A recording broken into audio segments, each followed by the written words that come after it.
You, John Fitzgerald Kennedy, do solemnly swear. I, John Fitzgerald Kennedy, do solemnly swear. That you will faithfully execute the office of President of the United States. That I will faithfully execute the office of President of the United States. And will, to the best of your ability. And will, to the best of my ability. Preserve, protect, and defend the Constitution of the United States. Preserve, protect, and defend the Constitution of the United States. So help you God. So help me God.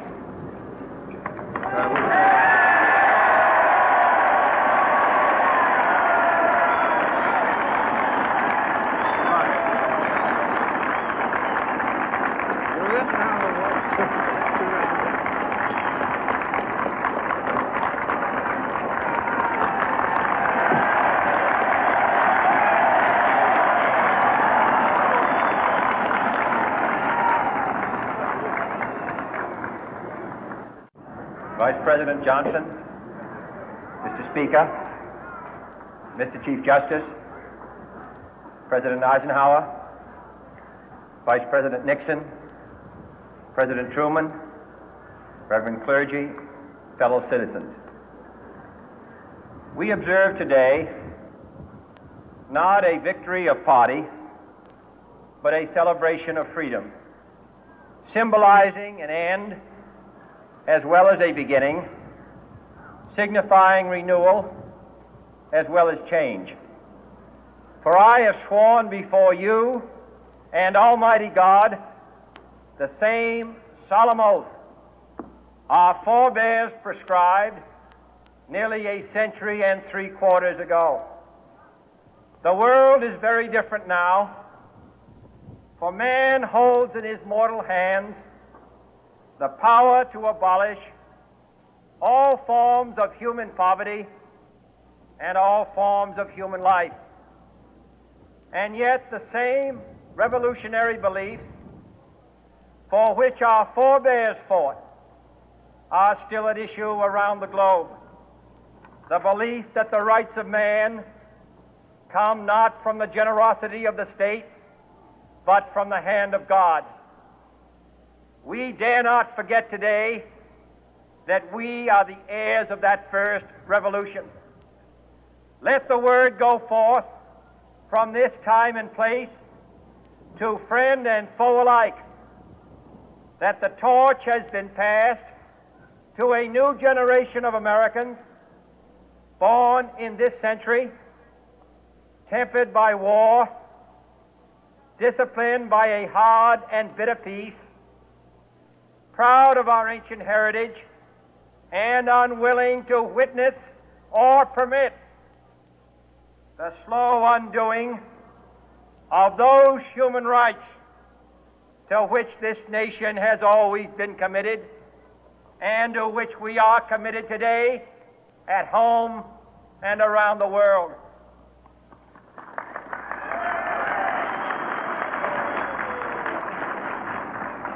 Let every nation know, whether it wishes us well or ill, that we shall pay any price, bear any burden, meet any hardship, support any friend, oppose any foe to assure the survival and the success of liberty.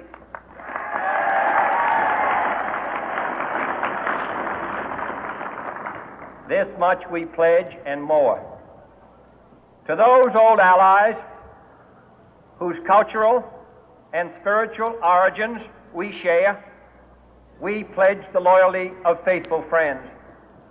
United, there is little we cannot do in a host of cooperative ventures. Divided, there is little we can do, for we dare not meet a powerful challenge at odds and split asunder. To those new states whom we welcome to the ranks of the free, we pledge our word that one form of colonial control shall not have passed away, merely to be replaced by a far more iron tyranny. We shall not always expect to find them supporting our view, but we shall always hope to find them strongly supporting their own freedom, and to remember that in the past, those who foolishly sought power by riding the back of the tiger ended up inside.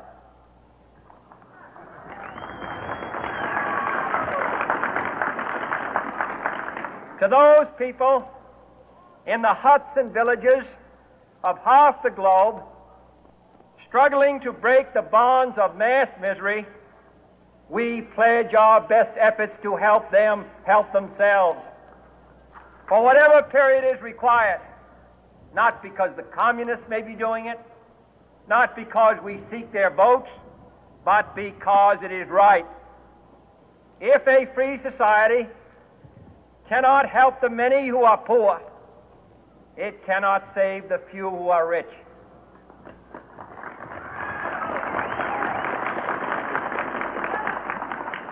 To our sister republics south of our border, we offer a special pledge to convert our good words into good deeds, in a new alliance for progress, to assist free men and free governments in casting off the chains of poverty.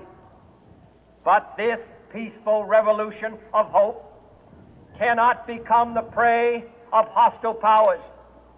Let all our neighbors know that we shall join with them to oppose aggression or subversion anywhere in the Americas. And let every other power know that this hemisphere intends to remain the master of its own house.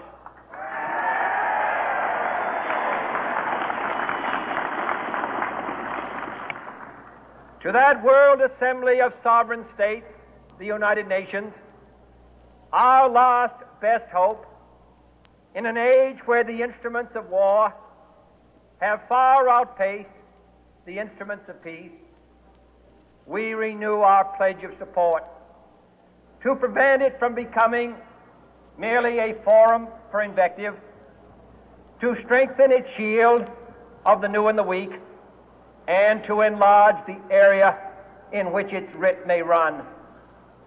Finally, to those nations who would make themselves our adversary, we offer not a pledge, but a request that both sides begin anew the quest for peace.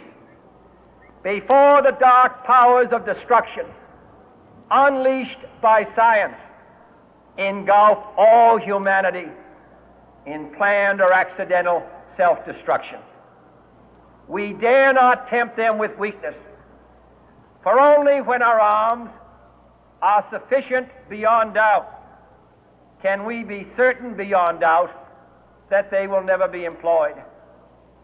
But neither can two great and powerful groups of nations take comfort from our present course, both sides overburdened by the cost of modern weapons, both rightly alarmed by the steady spread of the deadly atom, yet both racing to alter that uncertain balance of terror that stays the hand of mankind's final war.